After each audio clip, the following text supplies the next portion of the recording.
Alright, well, welcome back to Mopar Studios.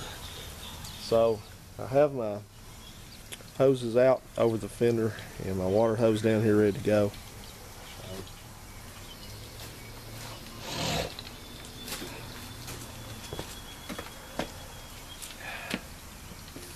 So on most cars of this vintage, we have a small hose and a larger hose. And in this case, the large hose is like a 5/8 and this is a 1/2 inch. This is the inlet, the small one's the inlet, and this is of course the outlet from the heater core. So what we want to try to do is we're going to try to backflush this. In other words, we're going to try to force water back the other way, through the opposite way that it flows through the core. Because the heater core is just basically a small radiator. So it has small passages, so you know, things like whatever that crud was floating around in the radiator can get in there and block that up, especially if you try to use like stop leak. That can also happen. So we may not get anything out of this, but we'll see. Sometimes in extreme cases you can pour a mixture down in kind of a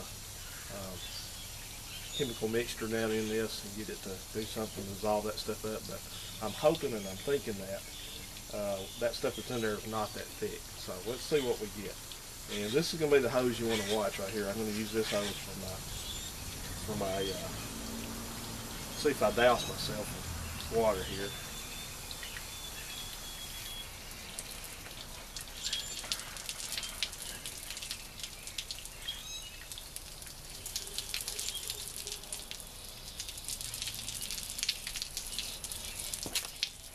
Oh yeah, look at that.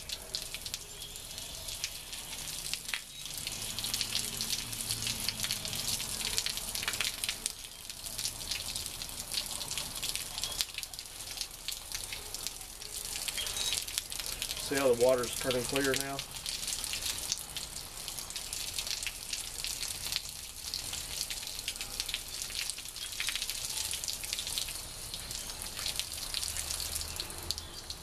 Very nice.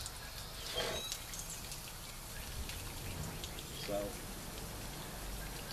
now, based on what I found in that water pump there, that could have been the trouble, or it could be in that water pump. So I'm going to also try to flush out the whole engine block and everything now. So I'm going to be doing that. But let's run this through one more time here. And this is a very redneck, you know, impromptu way of doing this. But you see how it immediately started flowing this time around?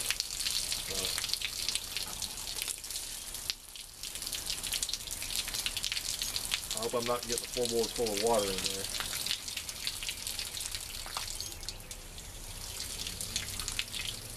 And you don't want to put extremely high pressure on this either.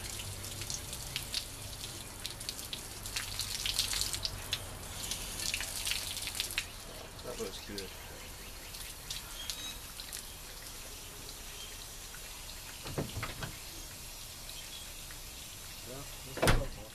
So now what I'm going to do is I'm going to go ahead and I'm going to take this, I'm going to reverse this, and I'm going to flow the water through the actual way it would go through the heater core.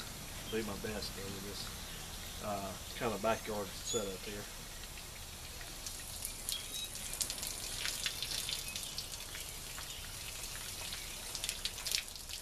It's not real easy to do, but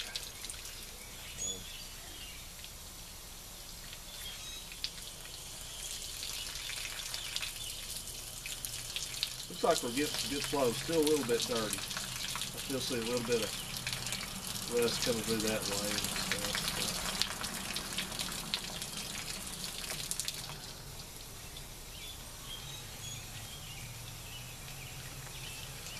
You know what would have been the best time to do this? Last year.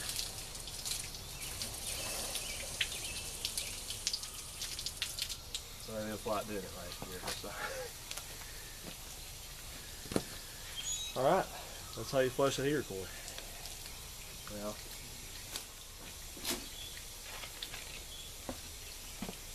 if you go through that, as I did, and you just cannot get any flow either way in that, you can try You can try maybe putting a solution in there. There's some kind of, I think some people could put some sort of acid solution in it and let it sit, but I don't usually like to do that, because when it's to that point, I feel like you're asking for a heater core failure. So if they're just that plugged up, I just won't even bother with it. I just replace it. You know, I'm not all about replacing things, but that's what I do in that kind of case. So, alright guys, thank you so much for watching. Hope this gives you a little bit of good info. See you in the next video.